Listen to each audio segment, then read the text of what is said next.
اللہ تعالیٰ جل شانہ نے ایسا رشتہ ماں کی صورت میں پیدا کیا ہے، جنت کی چھاؤں کا دنیا کے اوپر روپ ہے ماں کی زندگی، جنت کی گھنی چھاں ہے ماں کا وجود، اور اللہ نے اپنی رحمتوں کو اگر کوئی صورت دی ہے تو وہ ماں کا روپ ہے،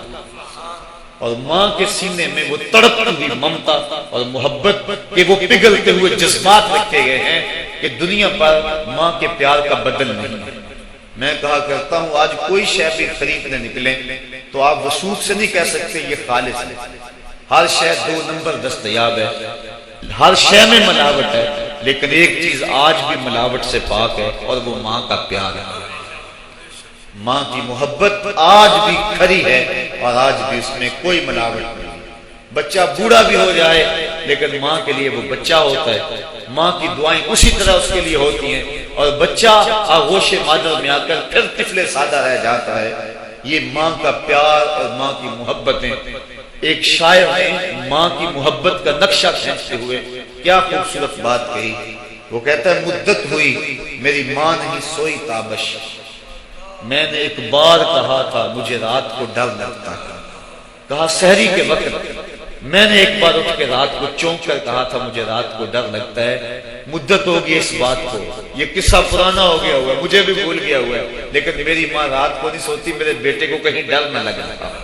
یہ ماں کے پیار کا روپ ہے۔ علامہ اقبال جب ان کی والدہ انتقال کر گئیں تو وہ دیار غیر میں تھے، تو اس وقت انہوں نے ایک طویل مرثیہ لکھا اپنی ماں کی یاد میں، جس کا عنوان ہے والدہ مرحومہ کی یاد میں۔ اس کے اندر لکھتے ہیں آہ اب وطن میں ہوگا کس کو میرا انتظار، آہ وطن میں ہوگا اب کس کو میرا انتظار، کون میرا خط نہ آنے سے رہے گا بے قرار،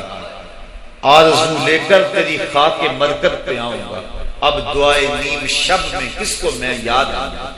کون پچھلے پہر اٹھ کے دعا کرے، ہر ایک سے کہنا پڑتا نا جناب دعا کرنا، مولوی صاحب سے بھی عرض کرنا پڑتا حضور دعا میں یاد رکھیں، پیر صاحب سے گزارش کرنا پڑتی ہے جناب مجھے دودھ دودھ راتوں میں اور چاندنی چاندنی راتوں میں مجھے یاد رکھنا، حاجی کو معتمر کو کہنا پڑتا جناب دیار حرم میں جا رہے ہو اور دیار حبیب میں جا رہے ہو وہاں مجھے دعاؤں میں یاد رکھنا، سین حرم میں بھی اور جالی کے سامنے بھی، ہر ایک کو کہنا پڑتا ہے کہ مجھے دعاؤں میں یاد رکھنا۔ کبھی ماں کو بھی کہنا پڑا ہے کہ امی دعاؤں میں یاد رکھنا۔ ماں کے ہاتھ ویسے اٹھے رہتے ہیں، اور جب ماں کے ہاتھ اٹھ جائیں اجابت کے سارے دروازے کھل جاتے ہیں۔ میں نے پڑھا کتب حدیث میں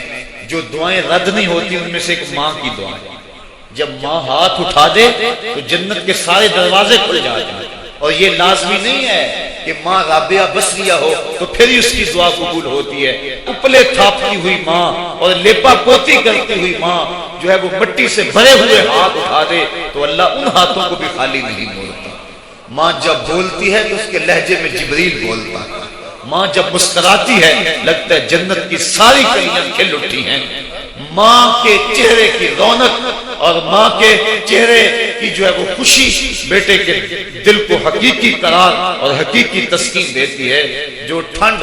ماں کے ساتھ نصیب ہوتی ہے وہ کائنات میں کسی اور جگہ پہ نہیں ہے، جو گھنا سایہ ماں کے دامن میں ہے وہ کسی اور جگہ میسر نہیں ہو سکتا ہے۔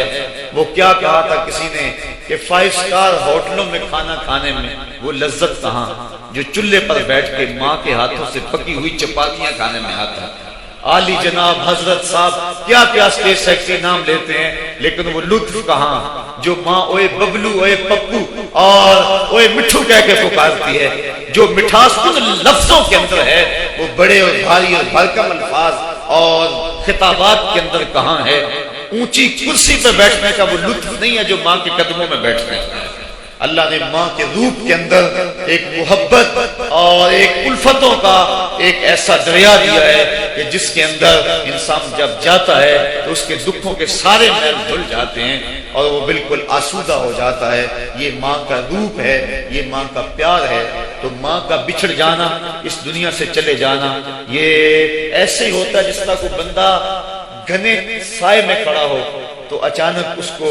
دھوپ میں کھڑا کر دیا جائے، پھر اسے پتا چلتا ہے کہ کتنا گھنا سایہ تھا۔ جس طرح درخت ساری دھوپ اپنے اوپر سہتا ہے اور جو اپنے نیچے کھڑا ہو اس کو ٹھنڈک دیتا ہے، اسی طرح ماں باپ سارے دکھ اپنے اوپر سہتے ہیں لیکن اپنی اولاد کو ٹھنڈک پہنچاتے ہیں۔ ماں باپ کے اس دنیا سے چلے جانے کے بعد پتا چلتا ہے کہ میں کتنی گھنی چھاؤں سے کس کڑاکے دار دھوپ میں آ گیا ہوں، اور میری زندگی کے اندر کتنے دکھوں کا زہر گل رہا ہے۔ جو زہر پہلے ماں ہمارے قریب نہیں آنے دیتی تھی، جو باپ ہمارے قریب نہیں آنے دیتا تھا، وہ اپنی باہوں میں اور اپنے سینے میں غموں اور دکھوں کو سمیٹ لیا کرتے تھے۔ تو ماں کا بچھڑ جانا، ماں کا اس دنیا سے چلے جانا، یہ بہت بڑا سانحہ ہوتا ہے۔